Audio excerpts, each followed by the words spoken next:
Ramon Magsaysay award का नाम आपने सुना ही होगा। कुछ लोग इसकी तुलना नोबेल पुरस्कार से करते हैं। भारत में भी कई लोगों को ये पुरस्कार मिल चुका है। उनमें से कुछ ऐसे आस्तीन के सांप भी हैं जिनका असली रंग समय समय पर सामने आता रहता है। इस वीडियो में आपको इन सब के बारे में पता चलेगा।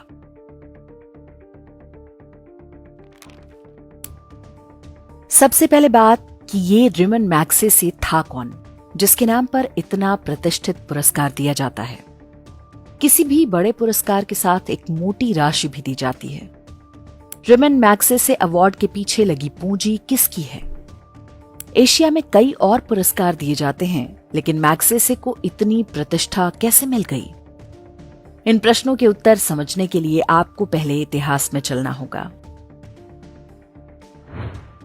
रेमन मैग्सेसे वर्ष 1953 से 1957 तक फिलीपींस के राष्ट्रपति थे। फिलीपींस दक्षिण पूर्व एशिया का एक ऐसा देश है जिसकी समुद्री सीमा चीन, वियतनाम, मलेशिया और इंडोनेशिया से मिलती है। फिलीपींस लगभग 50 साल तक अमेरिका का उपनिवेश रहा। इसी का परिणाम है कि वहां 90% जनसंख्या ईसाई है, बाकी मुसलमान हैं। बीते 500 वर्ष में दोनों ने मिलकर फिलीपींस के मूल निवासी आदिवासियों का लगभग पूरी तरह सफाया कर दिया। फिलीपींस 1946 में स्वतंत्र हो गया। आजादी के बाद भी फिलीपींस अमेरिका का ही खिलौना बना रहे, इसके लिए उसने रेमन मैग्सेसे को अपनी कठपुतली बनाकर वहां की सत्ता में बिठा दिया। अमेरिकी औपनिवेशिक शासन से लेकर रेमन मैग्सेसे के राष्ट्रपति बनने तक फिलीपींस में 10 लाख से अधिक लोगों का नरसंहार किया गया। इनमें अधिकांश फिलीपींस के प्रकृति पूजक मूल निवासी थे। चर्च उन्हें अनसिविलाइज्ड ट्राइब कहता था। उन्हें ईसाई बनाने के लिए दशकों तक अमानवीय अत्याचार किए गए। इस सब की अगुवाई रेमन मैग्सेसे के हाथों में थी। अमेरिकी सेना ने उसका भरपूर साथ दिया।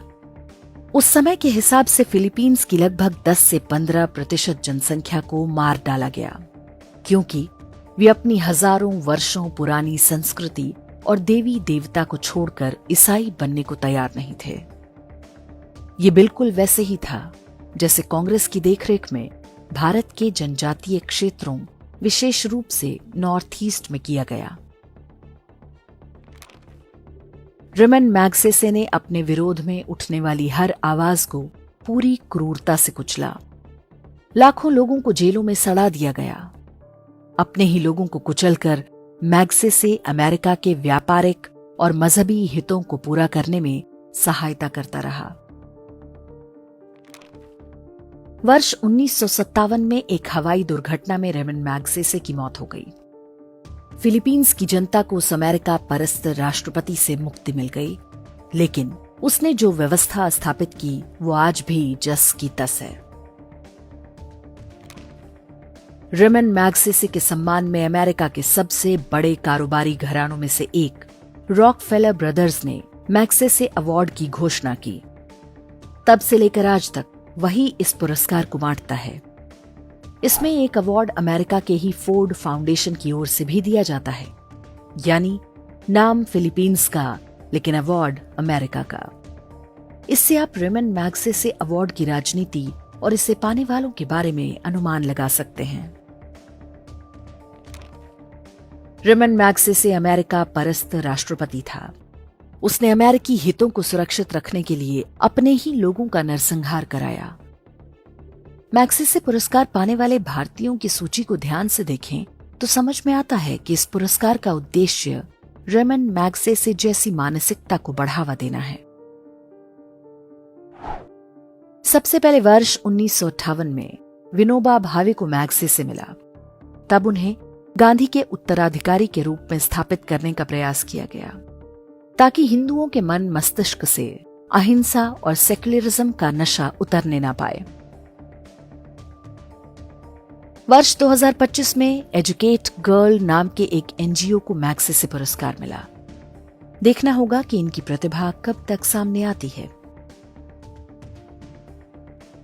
2019 में रवीश कुमार को रेमन मैग्सेसे अवार्ड मिला। इसमें कोई संदेह नहीं कि इस पुरस्कार के लिए रवीश कुमार सबसे योग्य हैं। पत्रकारिता की आड़ में उनका असली धंधा क्या है, अब ये किसी से छिपा नहीं है। हालांकि इसी चक्कर में लगता है वे अपना मानसिक संतुलन भी खो चुके हैं। एंडरसन हिडनबर्ग, हिंडन नदी के किनारे Hindenburg. Anderson, where are you? Anderson तो यहां मिल ही नहीं रहा है। IFSD, FHUG, KDS, FFYU, YTDTR, ये कौन से बाप का नाम है बताओ ज्ञानेश कुमार। वर्ष 2018 में सोनम वांगचुक को मैग्सेसे मिला था। वे भी पुरस्कार दाताओं के नमक का कर्ज चुकाने में पूरे तन मन से जुटे हैं। पुरस्कार मिलने के समय ही उनके विध्वंसकारी इरादों की बात सामने आई थी। 2019 में कश्मीर से धारा 370 हटने के बाद उन्हें एक्टिव किया गया था। सोनम वांगचुक तब से हर वो काम कर रहे हैं जिससे कश्मीर की तर्ज पर लद्दाख को भी जलाया जा सके। ये वो बहरूपिया है जो कश्मीर को भारत से अलग करने की खुलकर वकालत कर चुका है। वर्ष 2016 में TM कृष्णा को यह पुरस्कार मिला। ये क्रिप्टो क्रिश्चियन है जो कर्नाटक के शास्त्रीय गीतों में हिंदू देवी देवताओं के नाम हटाकर वहां ईसा मसीह का नाम घुसाने के लिए जाना जाता है। वर्ष 2015 में गूंज NGO चलाने वाले अंशु गुप्ता को मैग्सेसे अवार्ड दिया गया। ये NGO लोगों से पुराने कपड़े लेकर गरीबों में बांटता है, लेकिन कुछ लोगों का आरोप है कि इनका फोकस भारतीय गरीबों से अधिक रोहिंग्या और बांग्लादेशियों की अवैध बस्तियों पर होता है। ये चित्र जो आप देख रहे हैं, ये दिल्ली के एक रोहिंग्या कैंप में लिया गया था। वर्ष 2006 में जब अरविंद केजरीवाल को भारत में कोई नहीं जानता था, तभी उन्हें उभरते हुए नेता कैटेगरी में मैग्सेसे पुरस्कार दे दिया गया था। बाद में उन्होंने मैग्सेसे के आदर्शों पर सबसे सफलतापूर्वक चलकर दिखाया और पुरस्कार दाताओं का पूरा पैसा सूद समेत वसूल करवा दिया। मैग्सेसे अवार्ड अब तक 50 से अधिक भारतीयों को मिल चुका है। इसमें कुछ जानी मानी हस्तियां भी हैं। बाबा आमटे जैसे लोग भी हैं जिन्होंने गुजरात में सरदार सरोवर डैम बनने से रोकने के लिए मेधा पाटकर के साथ मिलकर पूरा जोर लगाया था। अरुण शौरी, किरण बेदी जैसे लोग भी हैं और अरुणा रॉय और संदीप पांडे जैसे वामपंथी भी। मैग्सेसे पुरस्कार पाने वालों की भारत के प्रति निष्ठा के बारे में हम कुछ नहीं कहना चाहेंगे। इसे हम दर्शकों के विवेक पर छोड़ते हैं। अब बात रॉकफेलर और फोर्ड फाउंडेशन की। ये दोनों संस्थाएं दुनिया भर में अमेरिकी एजेंडा लागू करने के लिए जानी जाती हैं। वे जिसे पाल पोस कर बड़ा बनाते हैं, वे एक प्रकार से अमेरिकी एजेंसियों का एजेंट बनकर काम करते हैं।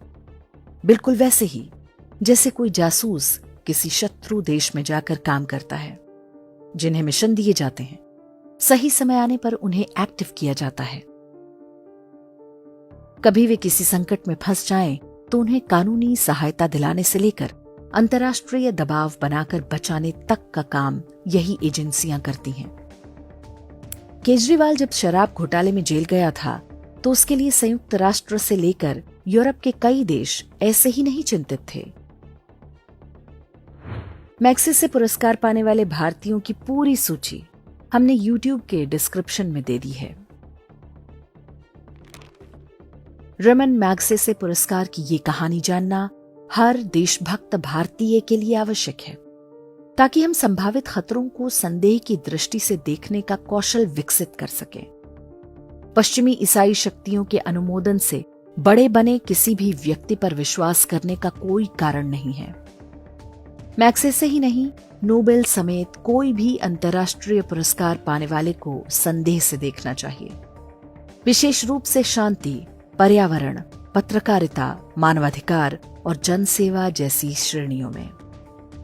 आवश्यक नहीं कि हर ऐसा व्यक्ति गलत ही हो, लेकिन उसके गलत निकलने की आशंका किसी भी औसत भारतीय से कई गुना अधिक होगी। ये तमाशा पिछले कुछ दशकों में हम कई बार देख भी चुके हैं।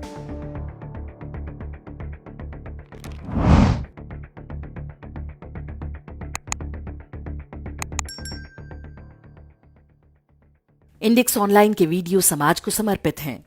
आप इनको डाउनलोड करके जैसे चाहे वैसे प्रयोग कर सकते हैं। चाहे तो आप हमारे टेलीग्राम चैनल से जुड़ सकते हैं। वहां सारे नए पुराने वीडियो आपको मिल जाएंगे। हमारे सोशल मीडिया लिंक हर वीडियो के डिस्क्रिप्शन में होते हैं। हमारा एकमात्र उद्देश्य हिंदू समाज को जागृत और एकजुट करना है।